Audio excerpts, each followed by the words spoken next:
Matthew chapter 14. At that time, Herod the Tetrarch heard the reports about Jesus, and he said to his attendants, "This is John the Baptist. He is risen from the dead. That is why miraculous powers are at work in him." Now Herod had arrested John and bound him and put him in prison because of Herodias, his brother Philip's wife. For John had been saying to him, "It is not lawful for you to have her."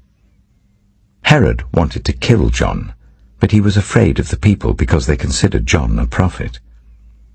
On Herod's birthday, the daughter of Herodias danced for the guests, and pleased Herod so much that he promised with an oath to give her whatever she asked. Prompted by her mother, she said, "Give me here on a dish the head of John the Baptist."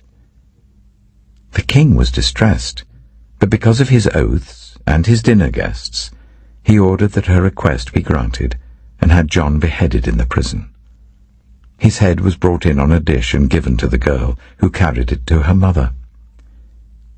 John's disciples came and took his body and buried it.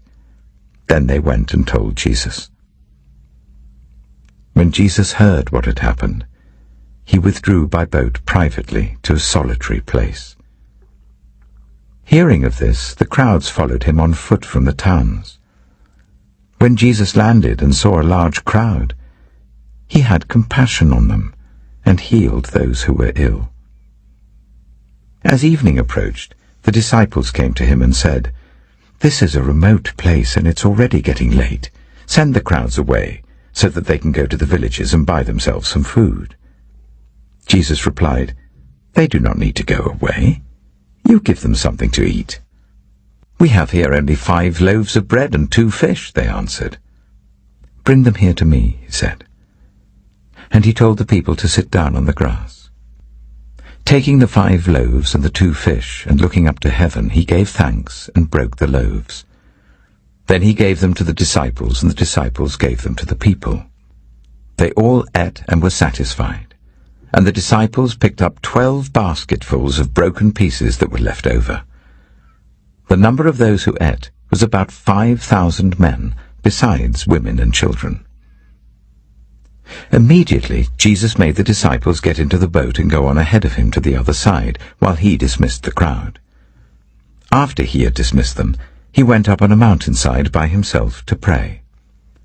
Later that night, he was there alone, and the boat was already a considerable distance from land, buffeted by the waves because the wind was against it. Shortly before dawn, Jesus went out to them, walking on the lake. When the disciples saw him walking on the lake, they were terrified. "It's a ghost," they said, and cried out in fear. But Jesus immediately said to them, "Take courage, it is I.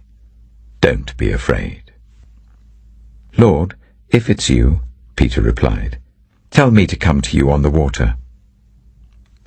"Come," he said. Then Peter got down out of the boat, walked on the water, and came towards Jesus. But when he saw the wind, he was afraid, and beginning to sink, cried out, "Lord, save me!" Immediately Jesus reached out his hand and caught him. "You of little faith," he said, "why did you doubt?" And when they climbed into the boat, the wind died down. Then those who were in the boat worshipped him, saying, "Truly, you are the Son of God." When they had crossed over, they landed at Gennesaret. And when the men of that place recognized Jesus, they sent word to all the surrounding country. People brought all who were ill to him, and begged him to let those who were ill just touch the edge of his cloak, and all who touched it were healed. Matthew chapter 15. Then some Pharisees and teachers of the law came to Jesus from Jerusalem and asked, "Why do your disciples break the tradition of the elders? They don't wash their hands before they eat." Jesus replied, "And why do you break the command of God for the sake of your tradition? For God said, 'Honor your father and mother,' and 'Anyone who curses their father or mother is to be put to death.' But you say that if anyone declares that what might have been used to help their father or mother is devoted to God, they are not to honor their father or mother with it. Thus you nullify the word of God for the sake of your tradition, you hypocrites. Isaiah was right when he prophesied about you. These people honor me with their lips, but their hearts are far from me. They worship me in vain. Their teachings are merely human rules. Jesus called the crowd to him and said, "Listen and understand. What goes into someone's mouth does not defile them, but what comes out of their mouth, that is what defiles them." Then the disciples came to him and asked, "Do you know that the Pharisees were offended when they heard this?" He replied, "Every plant that my heavenly Father has not planted will be pulled up by the roots. Leave them. They are blind guides. If the blind lead the blind, both will fall into a pit." Peter said, "Explain the parable to us." "Are you still so dull?" Jesus asked them. "Don't you see that whatever enters the mouth goes into the stomach and then out of the body? But the things that come out of a person's mouth come from the heart, and these defile them. For out of the heart come evil thoughts, murder, adultery, sexual immorality, theft, false testimony, slander. These are what defile a person. But eating with unwashed hands does not defile them." Leaving that place, Jesus withdrew to the region of Tyre and Sidon. A Canaanite woman from that vicinity came to him crying out, "Lord, Son of David, have mercy on me. My daughter is demon-possessed and suffering terribly." Jesus did not answer a word. So his disciples came to him and urged him, "Send her away, for she keeps crying out after us." He answered, "I was sent only to the lost sheep of Israel." The woman came and knelt before him. "Lord, help me," she said. He replied, "It is not right to take the children's bread and toss it to the dogs." "Yes, it is, Lord," she said. "Even the dogs eat the crumbs that fall from their master's table." Then Jesus said to her, "Woman, you have great faith. Your request is granted." And her daughter was healed at that moment. Jesus left there and went along the Sea of Galilee.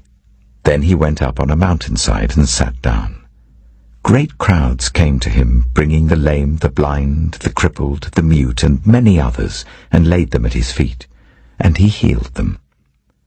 The people were amazed when they saw the mute speaking, the cripple made well, the lame walking, and the blind seeing. And they praised the God of Israel.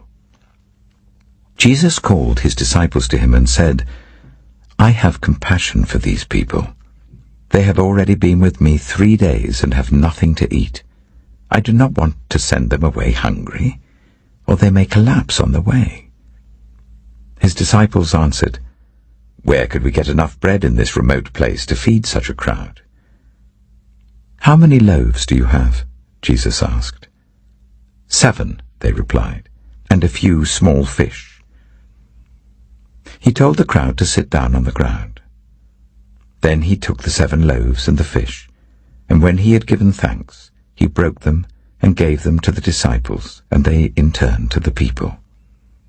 They all ate and were satisfied. Afterwards the disciples picked up 7 basketfuls of broken pieces that were left over. The number of those who ate was 4,000 men, besides women and children. After Jesus had sent the crowd away, he got into the boat and went to the vicinity of Magadan. Matthew chapter 16. The Pharisees and Sadducees came to Jesus and tested him by asking him to show them a sign from heaven. He replied, "When evening comes, you say, 'It will be fair weather, for the sky is red.' And in the morning, 'Today it will be stormy, for the sky is red and overcast.' You know how to interpret the appearance of the sky. but you cannot interpret the signs of the times. A wicked and adulterous generation looks for a sign, but none will be given it, except the sign of Jonah." Jesus then left them and went away. When they went across the lake, the disciples forgot to take bread. "Be careful," Jesus said to them. "Be on your guard against the yeast of the Pharisees and Sadducees." They discussed this among themselves and said, "It is because we didn't bring any bread." Aware of their discussion, Jesus asked, "You of little faith, why are you talking among yourselves about having no bread? Do you still not understand? Don't you remember the 5 loaves for the 5,000, and how many basketfuls you gathered? Or the 7 loaves for the 4,000, and how many basketfuls you gathered? How is it you don't understand that I was not talking to you about bread? But be on your guard against the yeast of the Pharisees and Sadducees." Then they understood that he was not telling them to guard against the yeast used in bread, but against the teaching of the Pharisees and Sadducees. When Jesus came to the region of Caesarea Philippi, he asked his disciples, "Who do people say the Son of Man is?" They replied, "Some say John the Baptist, others say Elijah, and still others Jeremiah or one of the prophets." "But what about you?" he asked. "Who do you say I am?" Simon Peter answered, "You are the Messiah, the Son of the living God." Jesus replied, "Blessed are you, Simon, son of Jonah, for this was not revealed to you by flesh and blood, but by my Father in heaven. And I tell you that you are Peter, and on this rock I will build my church, and the gates of Hades will not overcome it. I will give you the keys of the kingdom of heaven. Whatever you bind on earth will be bound in heaven, and whatever you loose on earth will be loosed in heaven." Then he ordered his disciples not to tell anyone that he was the Messiah. From that time on, Jesus began to explain to his disciples that he must go to Jerusalem and suffer many things at the hands of the elders, the chief priests, and the teachers of the law, and that he must be killed, and on the 3rd day be raised to life. Peter took him aside and began to rebuke him. "Never, Lord," he said. "This shall never happen to you." Jesus turned and said to Peter, "Get behind me, Satan. You are a stumbling block to me. You do not have in mind the concerns of God, but merely human concerns." Then Jesus said to his disciples, "Whoever wants to be my disciple must deny themselves and take up their cross and follow me. For whoever wants to save their life will lose it, but whoever loses their life for me will find it. What good will it be for someone to gain the whole world, yet forfeit their soul? Or what can anyone give in exchange for their soul? For the Son of Man is going to come in his Father's glory with his angels, and then he will reward each person according to what they have done. Truly I tell you, some who are standing here will not taste death before they see the Son of Man coming in his kingdom." Matthew chapter 17. After 6 days, Jesus took with him Peter, James, and John, the brother of James, and led them up a high mountain by themselves. There he was transfigured before them. His face shone like the sun, and his clothes became as white as the light.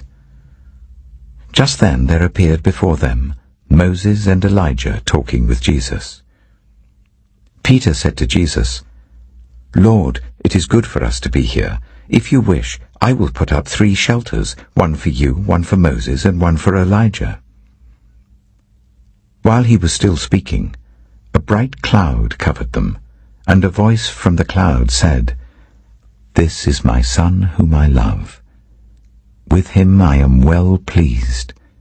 Listen to him." When the disciples heard this, they fell face down to the ground, terrified. But Jesus came and touched them. "Get up," he said. "Don't be afraid." When they looked up, they saw no one except Jesus. As they were coming down the mountain, Jesus instructed them, "Don't tell anyone what you have seen until the Son of Man has been raised from the dead." The disciples asked him, "Why then do the teachers of the law say that Elijah must come first?" Jesus replied, "To be sure, Elijah comes and will restore all things. But I tell you, Elijah has already come, and they did not recognize him, but have done to him everything they wished. In the same way the Son of Man is going to suffer at their hands."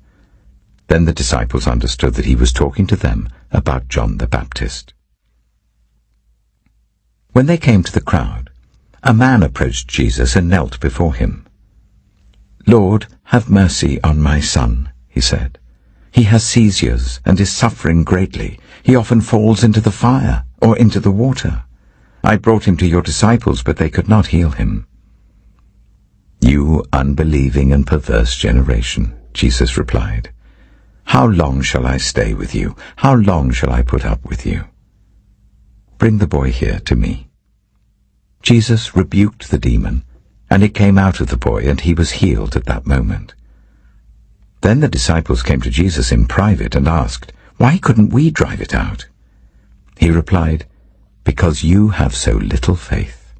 Truly I tell you, if you have faith as small as a mustard seed, you can say to this mountain, 'Move from here to there,' and it will move.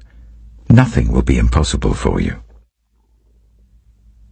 When they came together in Galilee, he said to them, "The Son of Man is going to be delivered into the hands of men. They will kill him, and on the third day he will be raised to life."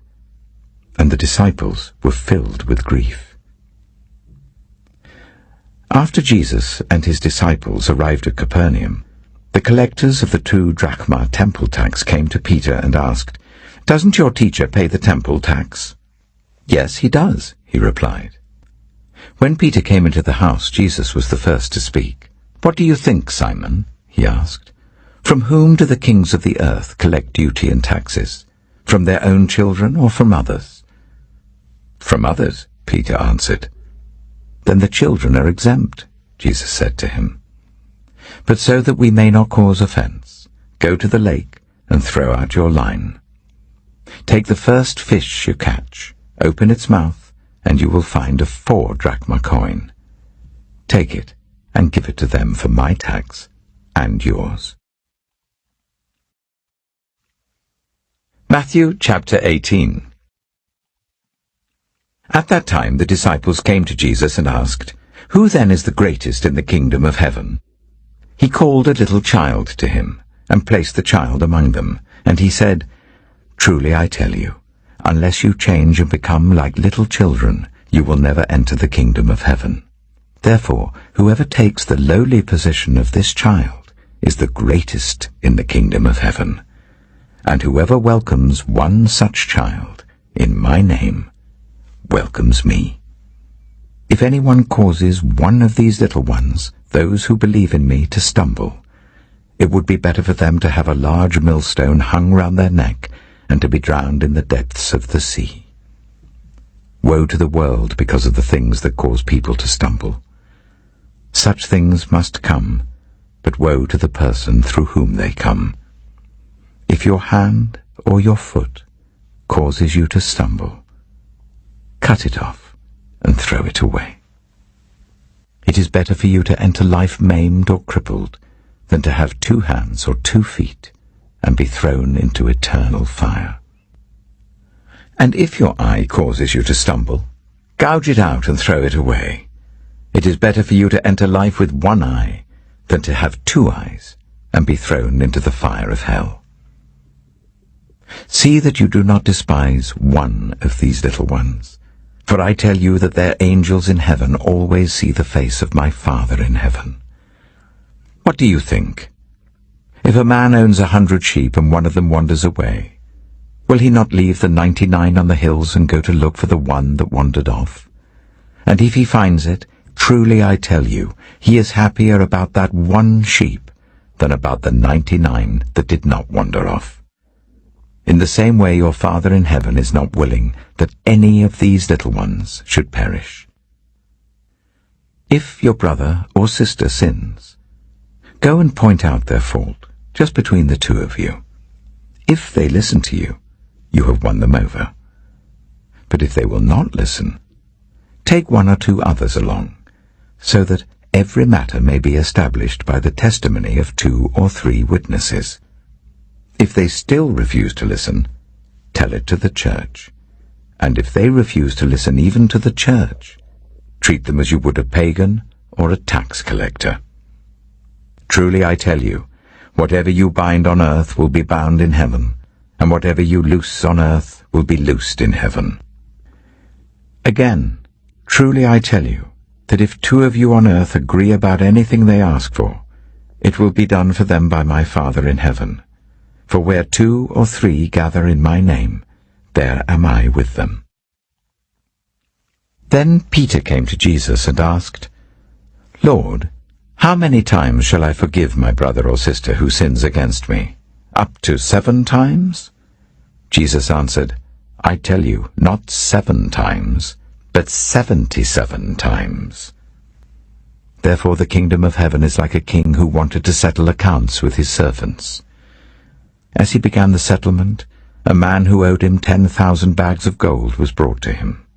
Since he was not able to pay, the master ordered that he and his wife and his children and all that he had be sold to repay the debt. At this, the servant fell on his knees before him. Be patient with me, he begged, and I will pay back everything. The servant's master took pity on him, cancelled the debt, and let him go. But when that servant went out, he found one of his fellow servants who owed him 100 silver coins. He grabbed him and began to choke him. Pay back what you owe me, he demanded. His fellow servant fell to his knees and begged him, Be patient with me, and I will pay it back. But he refused. Instead, he went off and had the man thrown into prison until he could pay the debt.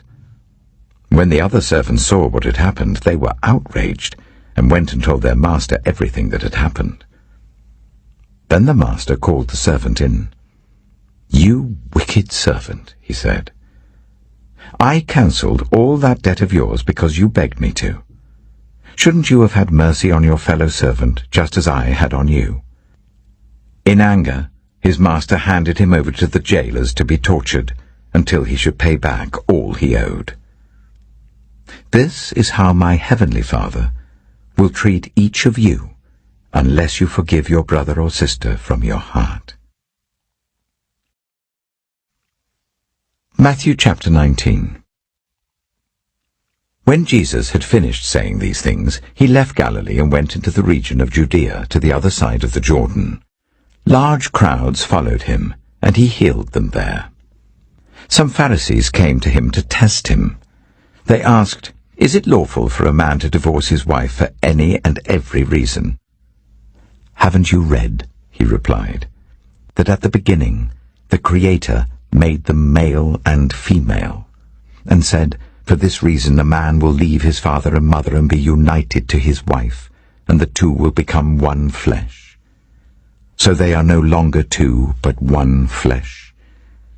Therefore what God has joined together, let no one separate. Why then, they asked, did Moses command that a man give his wife a certificate of divorce and send her away?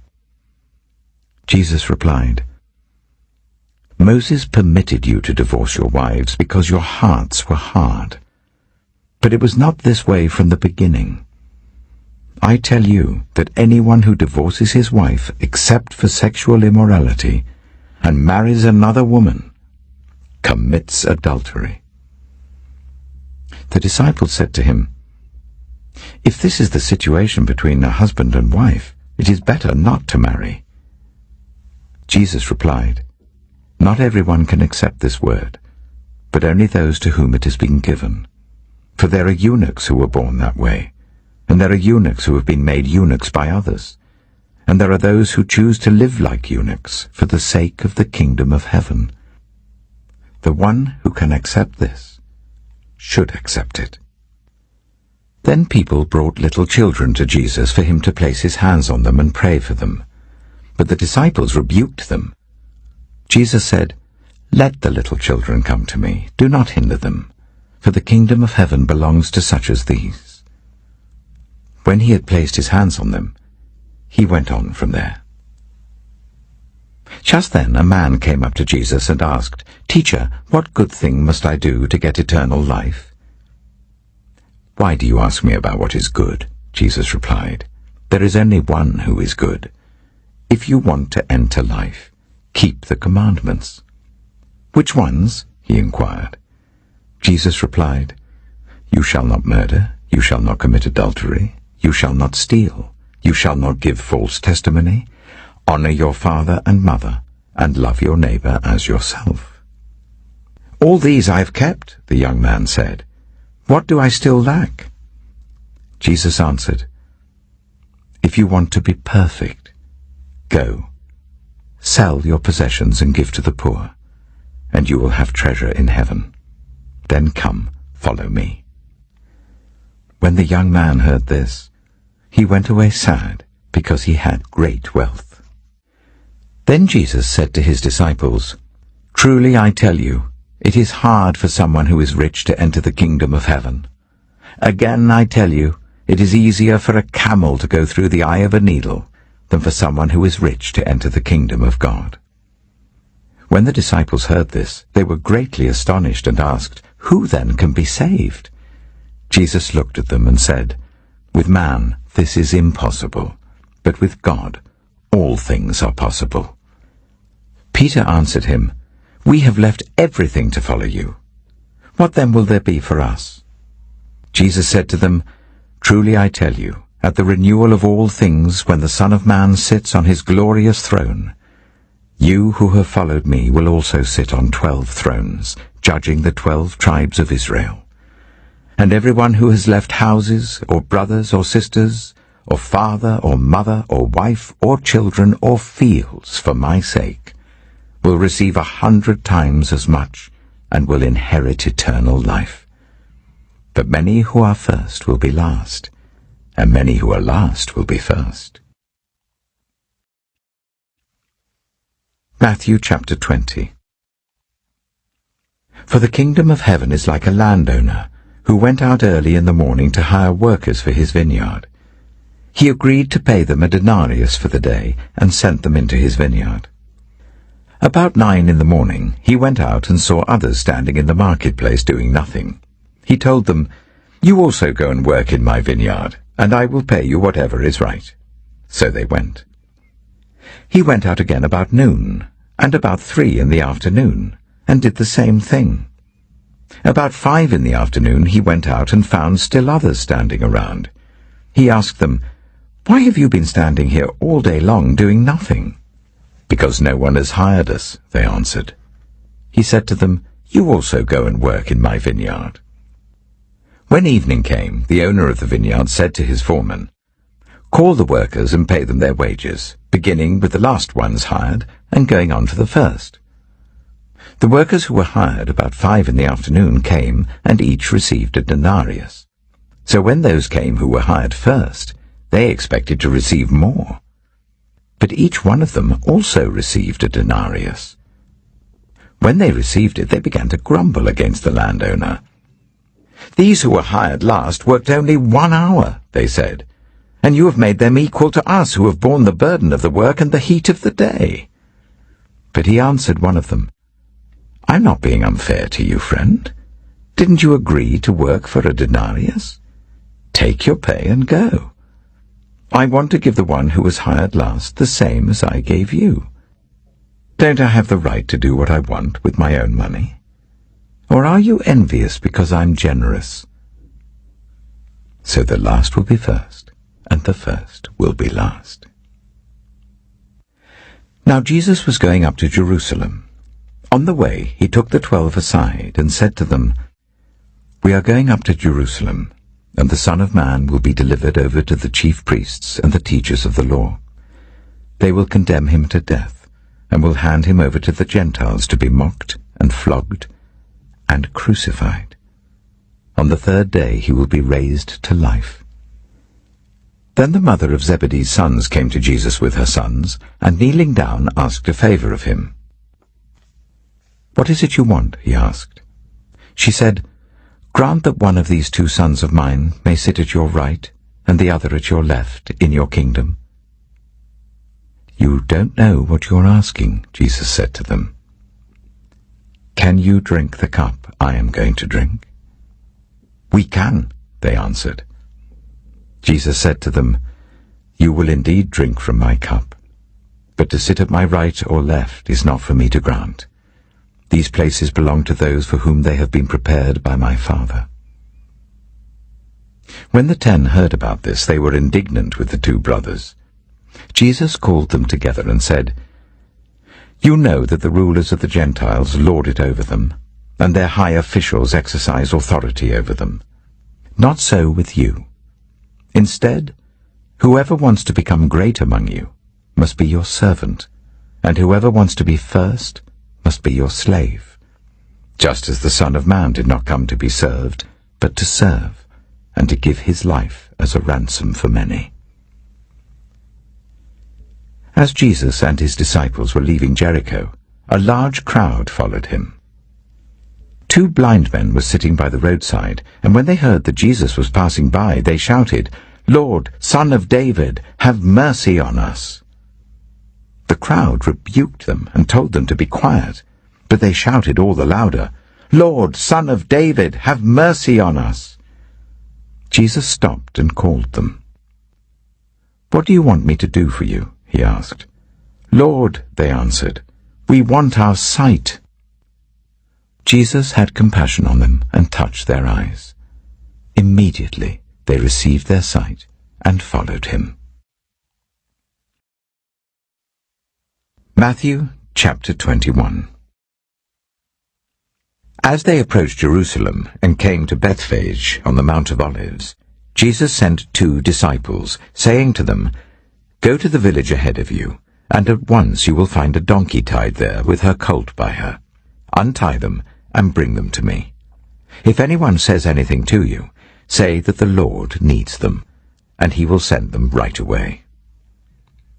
This took place to fulfill what was spoken through the prophet. "Say to daughter Zion, see, your king comes to you, gentle and riding on a donkey, and on a colt, the foal of a donkey." The disciples went and did as Jesus had instructed them. They brought the donkey and the colt and placed their cloaks on them for Jesus to sit on. A very large crowd spread their cloaks on the road, while others cut branches from the trees and spread them on the road. The crowds that went ahead of him and those that followed shouted, "Hosanna to the Son of David! Blessed is he who comes in the name of the Lord! Hosanna in the highest heaven!"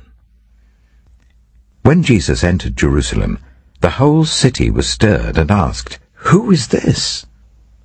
The crowds answered, "This is Jesus, the prophet from Nazareth in Galilee." Jesus entered the temple courts and drove out all who were buying and selling there. He overturned the tables of the money changers and the benches of those selling doves. "It is written," he said to them, "My house will be called a house of prayer, but you are making it a den of robbers." The blind and the lame came to him at the temple, and he healed them. But when the chief priests and the teachers of the law saw the wonderful things he did, and the children shouting in the temple courts, "Hosanna to the Son of David," they were indignant. "Do you hear what these children are saying?" they asked him. "Yes," replied Jesus. "Have you never read, 'From the lips of children and infants, you, Lord, have called forth your praise'?" And he left them and went out of the city to Bethany, where he spent the night. Early in the morning, as Jesus was on his way back to the city, he was hungry. Seeing a fig tree by the road, he went up to it, but found nothing on it except leaves. Then he said to it, "May you never bear fruit again." Immediately the tree withered. When the disciples saw this, they were amazed. "How did the fig tree wither so quickly?" they asked.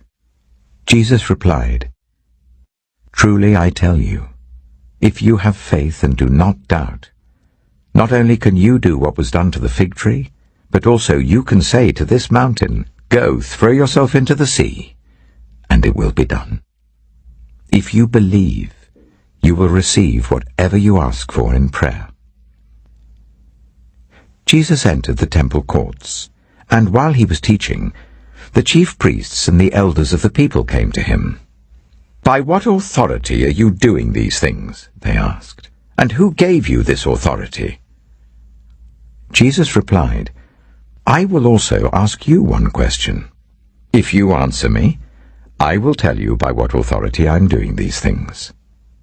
John's baptism, where did it come from? Was it from heaven or of human origin?" They discussed it among themselves and said, "If we say, 'From heaven,' he will ask, 'Then why didn't you believe him?' But if we say, 'Of human origin,' we are afraid of the people, for they all hold that John was a prophet." So they answered Jesus, "We don't know." Then he said, "Neither will I tell you by what authority I am doing these things." What do you think? There was a man who had 2 sons. He went to the first and said, "Son, go and work today in the vineyard." "I will not," he answered. But later he changed his mind and went. Then the father went to the other son and said the same thing. He answered, "I will, sir." But he did not go.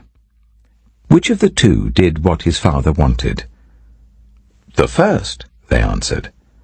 Jesus said to them, "Truly I tell you, the tax collectors and the prostitutes are entering the kingdom of God ahead of you. For John came to show you the way of righteousness, and you did not believe him. But the tax collectors and the prostitutes did. And even after you saw this, you did not repent and believe him." Listen to another parable. There was a landowner who planted a vineyard. He put a wall round it, dug a winepress in it, and built a watchtower. Then he rented the vineyard to some farmers and moved to another place. When the harvest time approached, he sent his servants to the tenants to collect his fruit. The tenants seized his servants. They beat one, killed another, and stoned a third. Then he sent other servants to them, more than the first time, and the tenants treated them in the same way. Last of all, he sent his son to them. "They will respect my son," he said. But when the tenants saw the son, they said to each other, "This is the heir. Come, let's kill him and take his inheritance." So they took him and threw him out of the vineyard and killed him. Therefore, when the owner of the vineyard comes, what will he do to those tenants? "Oh, he'll bring those wretches to a wretched end," they replied.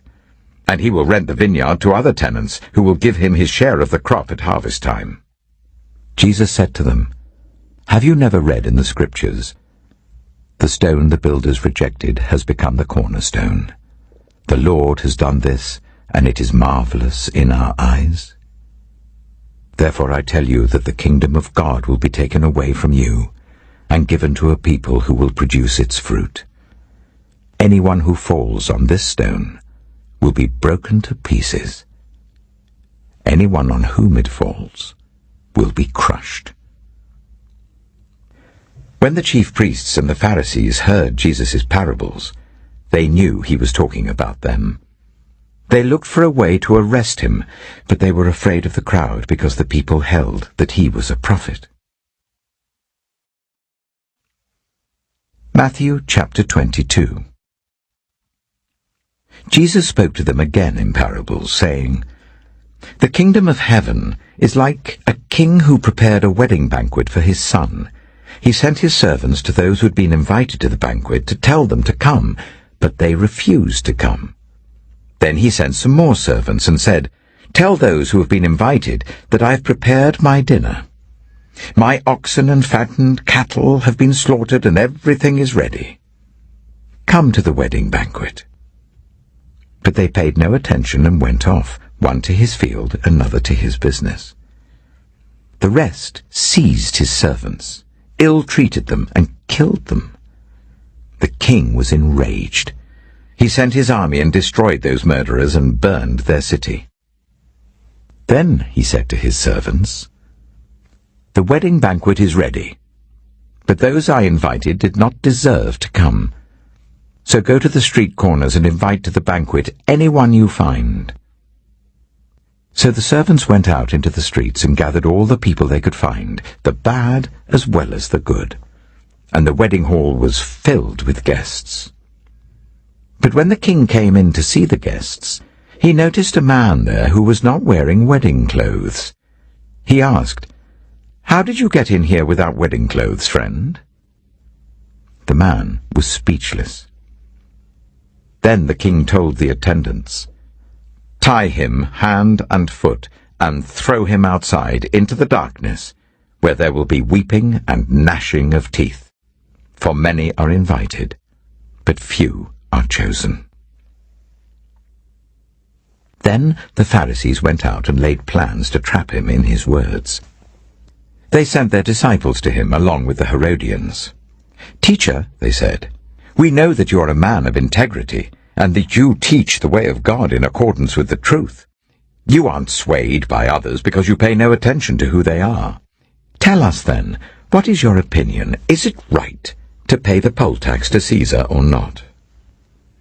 But Jesus, knowing their evil intent, said, "You hypocrites! Why are you trying to trap me? Show me the coin used for paying the tax." They brought him a denarius, and he asked them, "Whose image is this, and whose inscription?" "Caesar's," they replied. Then he said to them, "So give back to Caesar what is Caesar's, and to God what is God's." When they heard this, they were amazed. So they left him and went away. That same day, the Sadducees, who say there is no resurrection, came to him with a question. "Teacher," they said, "Moses told us that if a man dies without having children, his brother must marry the widow and raise up offspring for him. Now there were 7 brothers among us. The first one married and died, and since he had no children, he left his wife to his brother. The same thing happened to the second and third brother, right on down to the 7th. Finally, the woman died. Now then, at the resurrection, whose wife will she be of the 7, since all of them were married to her?" Jesus replied, "You are in error because you do not know the Scriptures or the power of God. At the resurrection, people will neither marry nor be given in marriage. They will be like the angels in heaven. But about the resurrection of the dead, have you not read what God said to you? 'I am the God of Abraham, the God of Isaac, and the God of Jacob.' He is not the God of the dead, but of the living." When the crowds heard this, they were astonished at his teaching. Hearing that Jesus had silenced the Sadducees, the Pharisees got together. One of them, an expert in the law, tested him with this question. "Teacher, which is the greatest commandment in the law?" Jesus replied, "Love the Lord your God with all your heart, and with all your soul, and with all your mind. This is the first and greatest commandment, and the second is like it. Love your neighbor as yourself. All the law and the prophets hang on these 2 commandments." While the Pharisees were gathered together, Jesus asked them, "What do you think about the Messiah? Whose son is he?" "The son of David," they replied. He said to them, "How is it then that David, speaking by the Spirit, calls him Lord? For he says, 'The Lord said to my Lord, sit at my right hand until I put your enemies under your feet.' If then David calls him Lord, how can he be his son?" No one could say a word in reply, and from that day on, no one dared to ask him any more questions. Matthew chapter 23. Then Jesus said to the crowds and to his disciples, "The teachers of the law and the Pharisees sit in Moses' seat. So you must be careful to do everything they tell you, but do not do what they do. For they do not practice what they preach. They tie up heavy, cumbersome loads and put them on other people's shoulders, but they themselves are not willing to lift a finger to move them. Everything they do is done for people to see. They make their phylacteries wide and the tassels on their garments long. Oh, they love the place of honor at banquets and the most important seats in the synagogue. They love to be greeted with respect in the marketplaces and to be called rabbi by others. But you are not to be called rabbi, for you have one teacher, and you are all brothers. And do not call anyone on earth Father, for you have one Father, and he is in heaven. Nor are you to be called instructors, for you have one instructor, the Messiah. The greatest among you will be your servant, for those who exalt themselves will be humbled, and those who humble themselves will be exalted. Woe to you, teachers of the law and Pharisees, you hypocrites! You shut the door of the kingdom of heaven in people's faces. You yourselves do not enter, nor will you let those enter who are trying to. Woe to you, teachers of the law and Pharisees, you hypocrites! You travel over land and sea to win a single convert, and when you have succeeded, you make them twice as much a child of hell as you are. Woe to you, blind guides! You say, if anyone swears by the temple, it means nothing. But anyone who swears by the gold of the temple is bound by that oath. Oh, you blind fools! Which is greater, the gold or the temple that makes the gold sacred? You also say, if anyone swears by the altar, it means nothing. But anyone who swears by the gift on the altar is bound by that oath.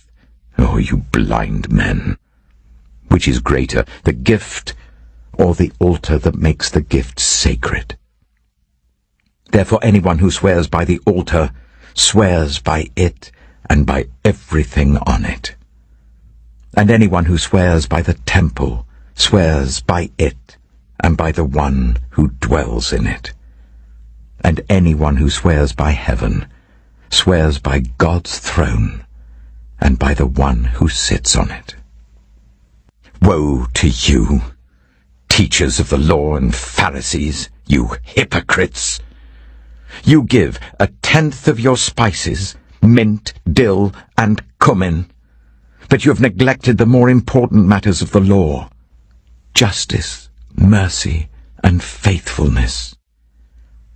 You should have practiced the latter without neglecting the former. You blind guides! You strain out a gnat, but swallow a camel. Woe to you, teachers of the law and Pharisees, you hypocrites! You clean the outside of the cup and dish, but inside they are full of greed and self-indulgence. Blind Pharisee! First clean the inside of the cup and dish, and then the outside also will be clean. Woe to you, teachers of the law and Pharisees, you hypocrites! You are like whitewashed tombs, which look beautiful on the outside, but on the inside are full of the bones of the dead and everything unclean. In the same way, on the outside you appear to people as righteous, but on the inside you are full of hypocrisy and wickedness. Woe to you, teachers of the law and Pharisees, you hypocrites! You build tombs for the prophets and decorate the graves of the righteous, and you say, If we had lived in the days of our ancestors, we would not have taken part with them in shedding the blood of the prophets. So you testify against yourselves that you are the descendants of those who murdered the prophets. Go ahead, then, and complete what your ancestors started. You snakes. You brood of vipers. How will you escape being condemned to hell? Therefore I am sending you prophets and sages and teachers. Some of them you will kill and crucify. Others you will flog in your synagogues and pursue from town to town. And so upon you will come all the righteous blood that has been shed on earth, from the blood of righteous Abel to the blood of Zechariah the son of Berechiah, whom you murdered between the temple and the altar. Truly I tell you, all this will come upon this generation. Jerusalem, Jerusalem, you who kill the prophets and stone those sent to you. How often I have longed to gather your children together, as a hen gathers her chicks under her wings, and you were not willing. Look, your house is left to you, desolate. For I tell you, you will not see me again until you say, Blessed is he who comes in the name of the Lord. Matthew chapter 24. Jesus left the temple and was walking away when his disciples came up to him to call his attention to its buildings. Do you see all these things? He asked. Truly I tell you, not one stone here will be left on another. Every one will be thrown down. As Jesus was sitting on the Mount of Olives, the disciples came to him privately. Tell us, they said, when will this happen? And what will be the sign of your coming and the end of the age? Jesus answered, Watch out that no one deceives you. For many will come in my name, claiming, I am the Messiah, and will deceive many. You will hear of wars and rumors of wars. But see to it that you are not alarmed. Such things must happen. But the end is still to come. Nation will rise against nation, and kingdom against kingdom. There will be famines and earthquakes in various places. All these are the beginning of birth pains. Then you will be handed over to be persecuted and put to death, and you will be hated by all nations because of me. At that time, many will turn away from the faith and will betray and hate each other. And many false prophets will appear and deceive many people. Because of the increase of wickedness, the love of most will grow cold. But the one who stands firm to the end will be saved.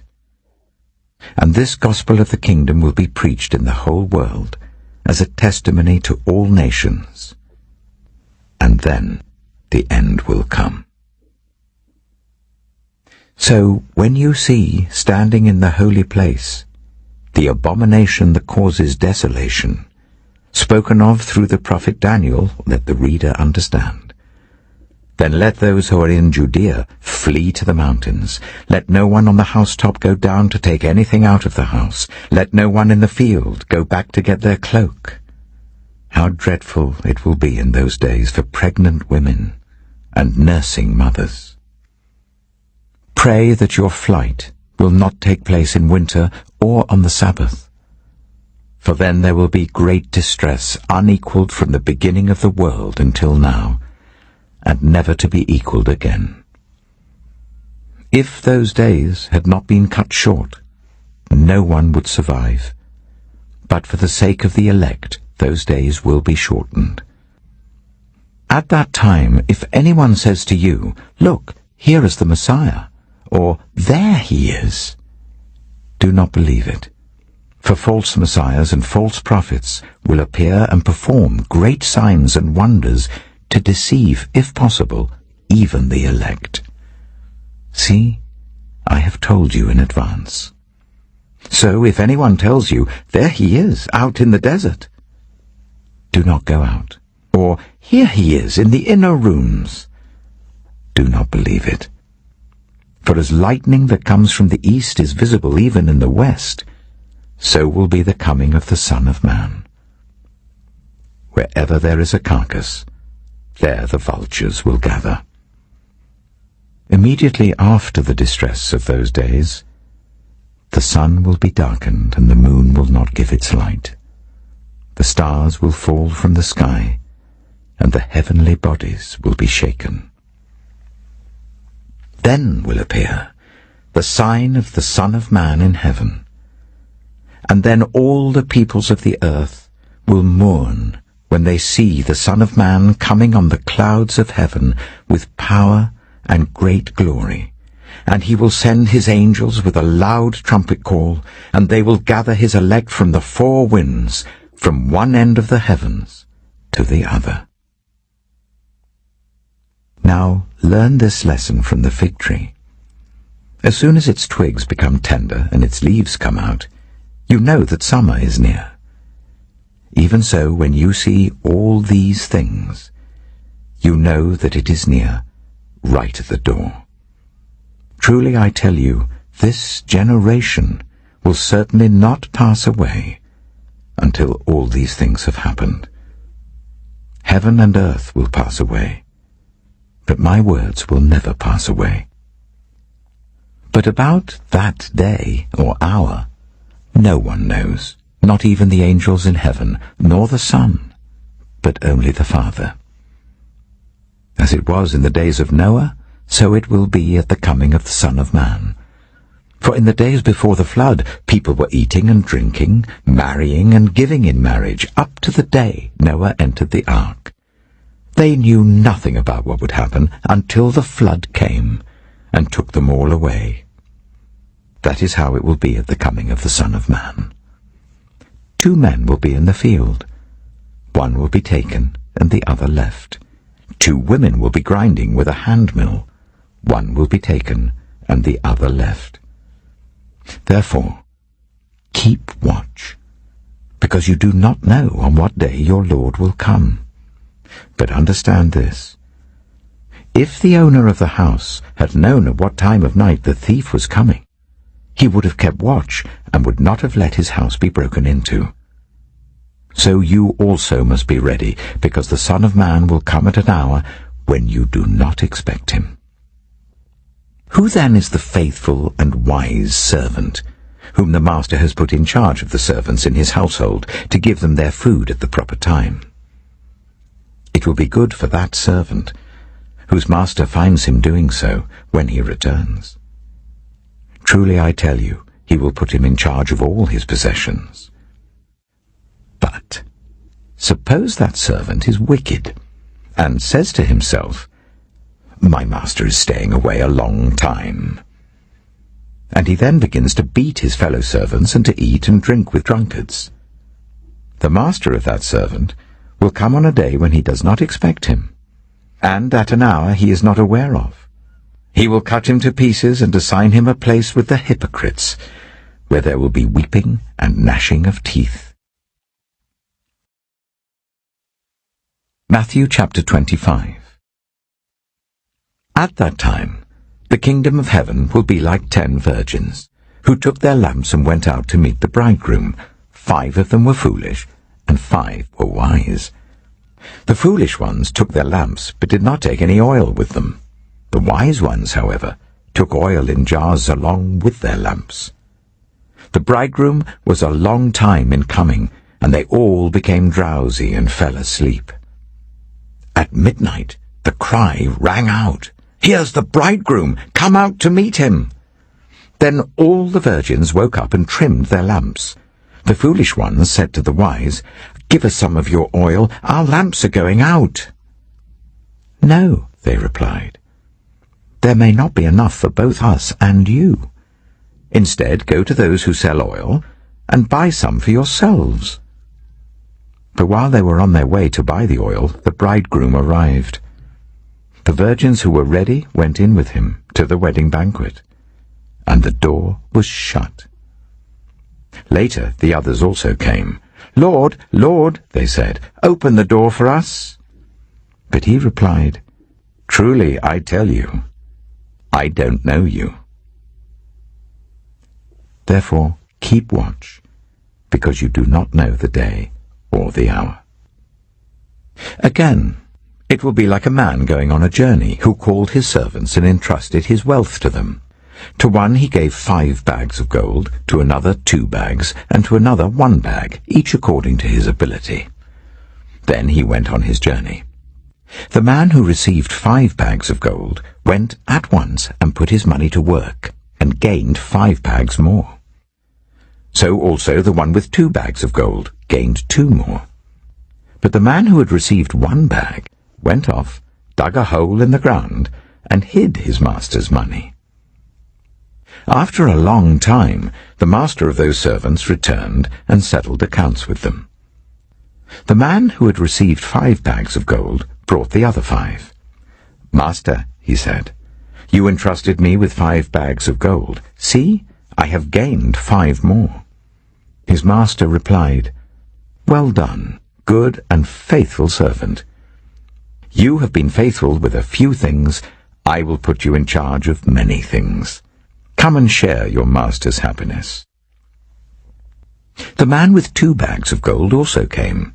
"Master," he said, "you entrusted me with 2 bags of gold. See, I have gained 2 more." His master replied, "Well done, good and faithful servant. You have been faithful with a few things. I will put you in charge of many things. Come and share your master's happiness." Then the man who had received 1 bag of gold came. "Master," he said, "I knew that you are a hard man, harvesting where you have not sown and gathering where you have not scattered seed. So I was afraid and went out and hid your gold in the ground. See, here is what belongs to you." His master replied, "You wicked, lazy servant. So you knew that I harvest where I have not sown and gather where I have not scattered seed? Well then, you should have put my money on deposit with the bankers, so that when I returned, I would have received it back with interest. So take the bag of gold from him, and give it to the one who has 10 bags. For whoever has will be given more, and they will have an abundance. Whoever does not have, even what they have, will be taken from them. And throw that worthless servant outside into the darkness, where there will be weeping and gnashing of teeth. When the Son of Man comes in his glory, and all the angels with him, he will sit on his glorious throne. All the nations will be gathered before him, and he will separate the people one from another, as a shepherd separates the sheep from the goats. He will put the sheep on his right, and the goats on his left. Then the king will say to those on his right, "Come, you who are blessed by my Father, take your inheritance, the kingdom prepared for you since the creation of the world. For I was hungry, and you gave me something to eat. I was thirsty, and you gave me something to drink. I was a stranger, and you invited me in. I needed clothes, and you clothed me. I was ill, and you looked after me. I was in prison, and you came to visit me." Then the righteous will answer him, "Lord, when did we see you hungry and feed you, or thirsty and give you something to drink? When did we see you a stranger and invite you in, or needing clothes and clothe you? When did we see you ill, or in prison and go to visit you?" The king will reply, "Truly I tell you, whatever you did for one of the least of these brothers and sisters of mine, you did for me." Then he will say to those on his left, "Depart from me, you who are cursed, into the eternal fire prepared for the devil and his angels. For I was hungry, and you gave me nothing to eat. I was thirsty, and you gave me nothing to drink. I was a stranger, and you did not invite me in. I needed clothes, and you did not clothe me. I was ill and in prison, and you did not look after me." They also will answer, Lord, when did we see you hungry, or thirsty, or a stranger, or needing clothes, or ill, or in prison, and did not help you? He will reply, Truly I tell you, whatever you did not do for one of the least of these, you did not do for me. Then they will go away to eternal punishment, but the righteous to eternal life. Matthew chapter 26. When Jesus had finished saying all these things, he said to his disciples, As you know, the Passover is 2 days away, and the Son of Man will be handed over to be crucified. Then the chief priests and the elders of the people assembled in the palace of the high priest, whose name was Caiaphas, and they schemed to arrest Jesus secretly and kill him. But not during the festival, they said, or there may be a riot among the people. While Jesus was in Bethany, in the home of Simon the leper, a woman came to him with an alabaster jar of very expensive perfume, which she poured on his head as he was reclining at the table. When the disciples saw this, they were indignant. Why this waste? They asked. This perfume could have been sold at a high price and the money given to the poor. Aware of this, Jesus said to them, Why are you bothering this woman? She has done a beautiful thing to me. The poor you will always have with you, but you will not always have me. When she poured this perfume on my body, she did it to prepare me for burial. Truly I tell you, wherever this gospel is preached throughout the world, what she has done will also be told in memory of her.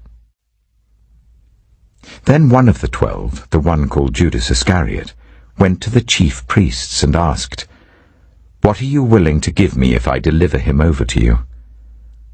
So they counted out for him 30 pieces of silver.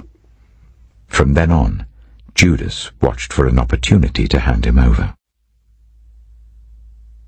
On the first day of the festival of unleavened bread, the disciples came to Jesus and asked, Where do you want us to make preparations for you to eat the Passover?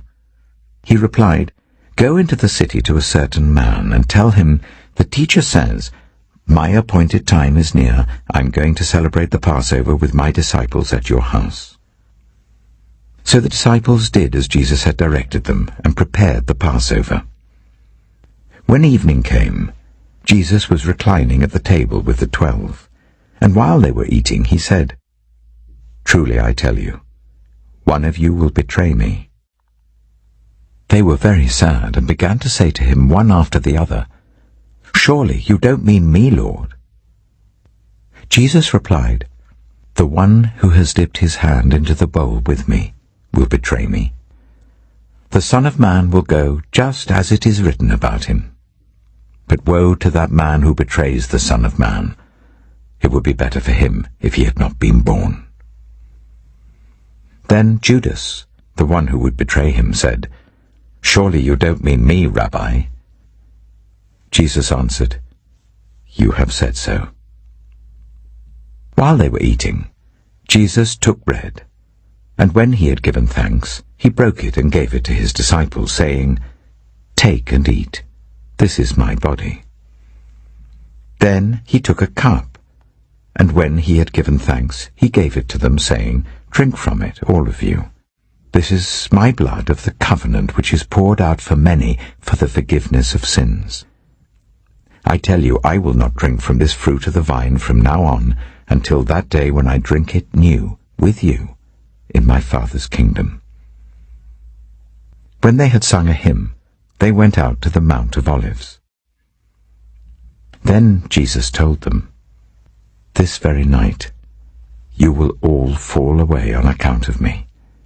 For it is written, I will strike the shepherd, and the sheep of the flock will be scattered. But after I have risen, I will go ahead of you into Galilee. Peter replied, Even if all fall away on account of you, I never will. Truly I tell you, Jesus answered, this very night before the cock crows, you will disown me 3 times. But Peter declared, Even if I have to die with you, I will never disown you. and all the other disciples said the same. Then Jesus went with his disciples to a place called Gethsemane, and he said to them, "Sit here while I go over there and pray." He took Peter and the 2 sons of Zebedee along with him, and he began to be sorrowful and troubled. Then he said to them, "My soul is overwhelmed with sorrow to the point of death. Stay here and keep watch with me." Going a little farther, he fell with his face to the ground and prayed, "My Father, if it is possible, may this cup be taken from me. Yet not as I will, but as you will." Then he returned to his disciples and found them sleeping. "Couldn't you men keep watch with me for 1 hour?" he asked Peter. "Watch and pray, so that you will not fall into temptation. The spirit is willing, but the flesh is weak." He went away a second time and prayed, "My Father, if it is not possible for this cup to be taken away unless I drink it, may your will be done." When he came back, he again found them sleeping because their eyes were heavy. So he left them and went away once more and prayed the 3rd time, saying the same thing. Then he returned to the disciples and said to them, "Are you still sleeping and resting? Look, the hour has come, and the Son of Man is delivered into the hands of sinners. Rise, let us go. Here comes my betrayer." While he was still speaking, Judas, one of the 12, arrived.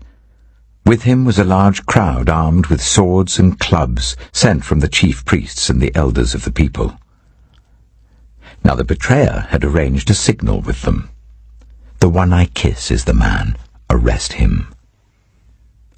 Going at once to Jesus, Judas said, "Greetings, Rabbi," and kissed him.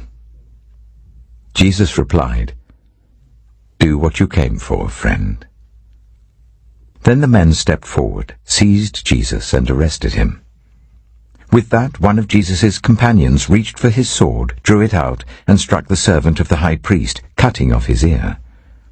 "Put your sword back in its place," Jesus said to him. "For all who draw the sword will die by the sword.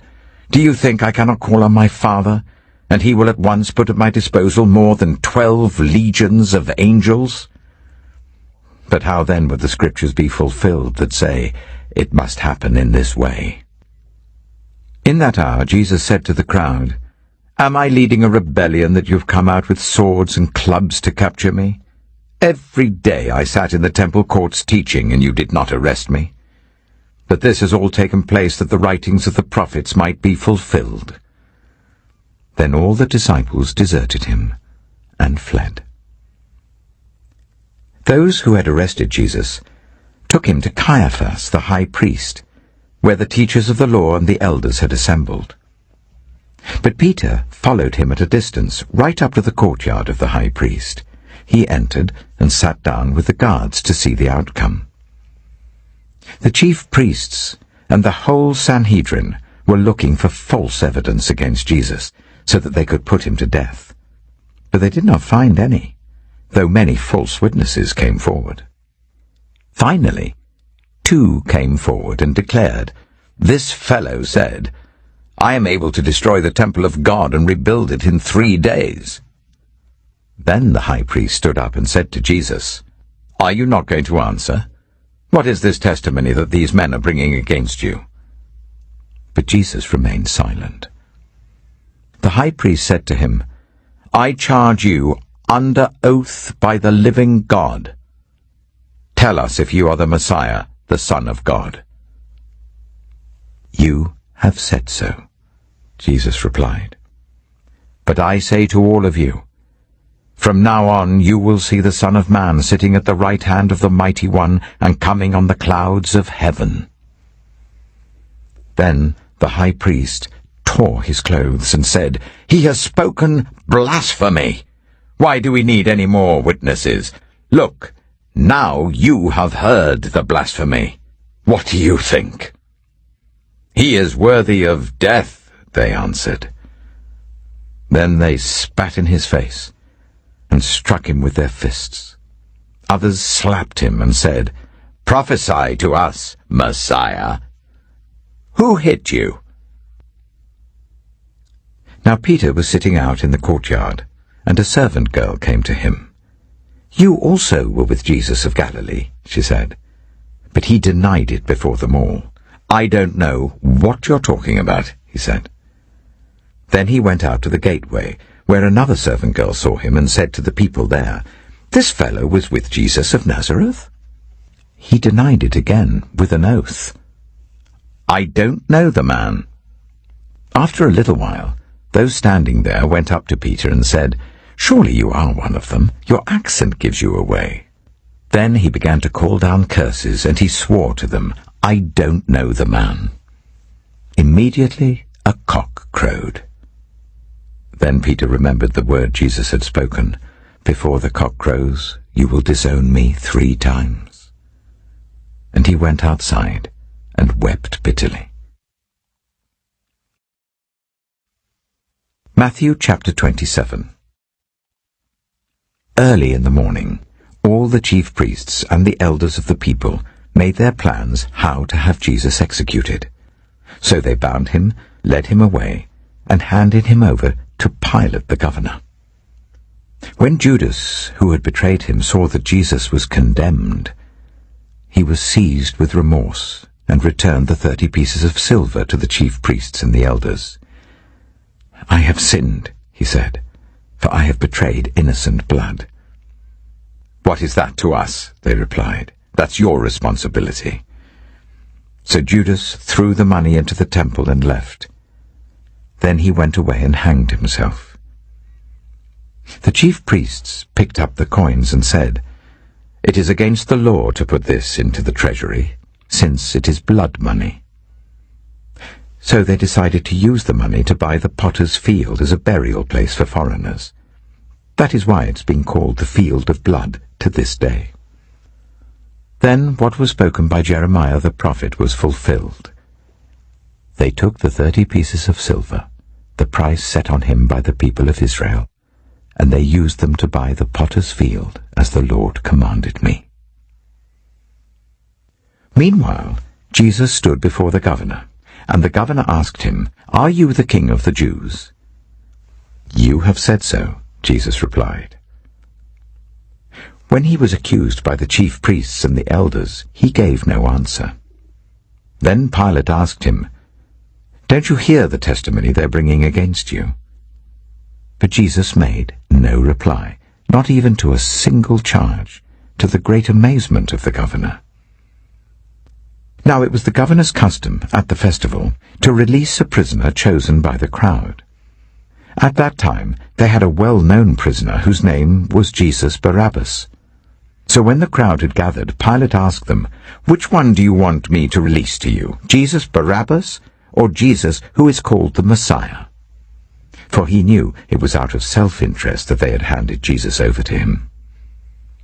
While Pilate was sitting on the judge's seat, his wife sent him this message, "Don't have anything to do with that innocent man, for I have suffered a great deal today in a dream because of him." But the chief priests and the elders persuaded the crowd to ask for Barabbas and to have Jesus executed. "Which of the two do you want me to release to you?" asked the governor. "Barabbas," they answered. "What shall I do then with Jesus who is called the Messiah?" Pilate asked. They all answered, "Crucify him." "Why? What crime has he committed?" asked Pilate. But they shouted all the louder, "Crucify him!" When Pilate saw that he was getting nowhere, but that instead an uproar was starting, he took water and washed his hands in front of the crowd. "I am innocent of this man's blood," he said. "It is your responsibility."